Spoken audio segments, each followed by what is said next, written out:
Randeep analysis ক্লাসে তোমাদের সকলকে জানাই স্বাগত।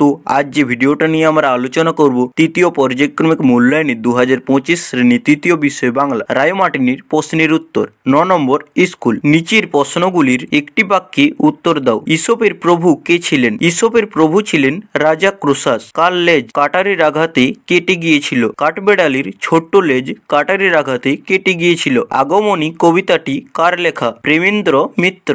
রমেশ কোথায় রাখা সন্দেশ খেয়েছিল? কুলুঙ্গিতে রাখা সন্দেশ খেয়েছিল। গুটি পোকা ভূতকে দেখে মনে মনে কি বলেছিল? ভূতকে দেখো গুটি পোকা কোনো গ্রাহ্য করলো না, সে আপন মনে কুটকুট করে বেগুন গাছের কচি পাতা খেতেই থাকলো আর মনে মনে বলছিল ছাই ভূত না আর কিছু। কল্পলোক মানে কি? কল্পলোক মানে কল্পনার পৃথিবী। খরগোশ কার কাছে দৌড় প্রতিযোগিতায় হেরে গিয়েছিল?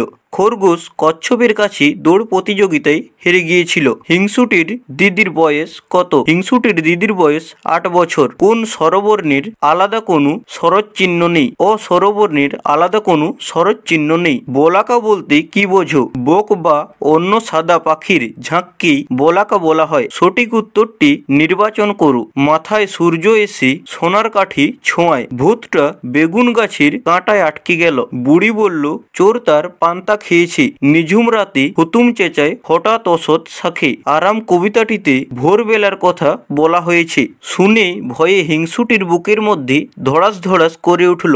নিচের বাক্যগুলিতে কোনটি কাজ আর কে কাজ করছে তার নিচে দাগ দাও। মেঘের পরে মেঘ জমেছে, আমি এখন গান করছি, তার চলে যাওয়ার কাজটি শেষ হলো না, আমি কুণালকে বই দিলাম। সংক্ষিপ্ত প্রশ্নগুলির উত্তর দাও। বৃষ্টি নামার পর ভূতের অবস্থা কেমন হয়েছিল?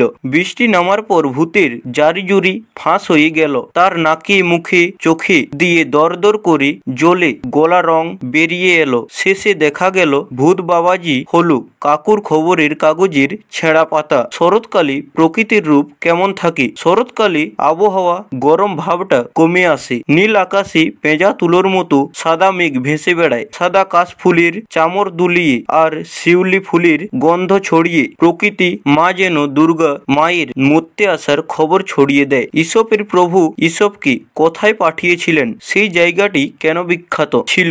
ঈশপের প্রভু ঈশপকে ডেলফিতে পাঠিয়েছিলেন। ডেলফির পুরোহিতেরা ভবিষ্যৎবাণীর জন্য বিখ্যাত ছিলেন। হরিণ ভয় পেয়েছিল কেন? ভয় পেয়ে সে পাখির কি ক্ষতি করেছিল?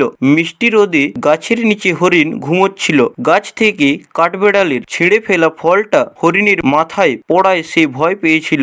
আবার যদি কিছু পড়ে? ভয় পেয়ে দৌড়ে পালাতে গিয়ে হরিণের পায়ের চাপে ঝুড়ো মাটির মধ্যে থাকা পাখির বাসাগুলো ভেঙে যায়। পাখিরা ভাবলো বাসায় থাকা ছানারা বোধহয় মরে গেল আর ডিমগুলো বোধহয় ভেঙে গেল। দেশের প্রতি তোমার অনুভূতির কথা 3-4 বাক্যে লেখো। দেশ হলো নিজের মায়ের মতো। মা যেমন বুকের দুধ খাইয়ে স্নেহ ভালোবাসা দিয়ে সন্তানকে বড় করে তোলে, দেশ মাও তেমনি ফুল ফল শস্য জল হাওয়ায় সবাইকে বড় করে তোলে। তাই দেশের প্রতি আমারও কর্তব্য রয়েছে। দেশ ও দেশের মানুষের সেবা করার জন্য আমি সব সময় প্রস্তুত থাকব। সব সময় চেষ্টা করব দেশের মাথা হেট হয় এমন কাজ না করার। রুবাইয়ের লেখার খাতা কে দিয়েছিলেন? খাতাটি কেমন? রুবাইয়ের ছোট মামা লেখার খাতা দিয়েছিলেন। খাতাটি সুন্দরভাবে বাঁধানো। বাংলা ভাষায় স্বরবর্ণ কয়টি ও কি কি? বাংলা ভাষায় স্বরবর্ণ 11টি। ও আ হস্যই দীর্ঘই হস্য দীর্ঘ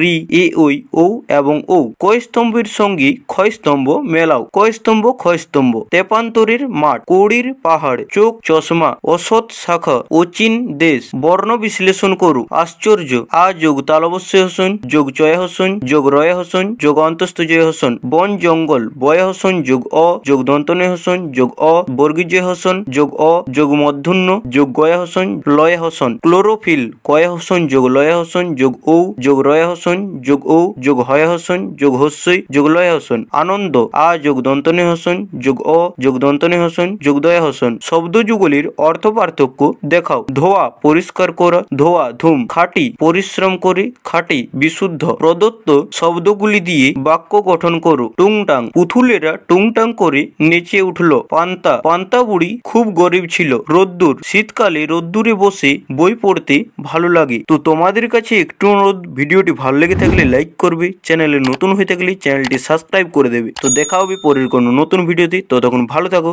সুস্থ থাকো, মন দিয়ে পড়াশোনা করো।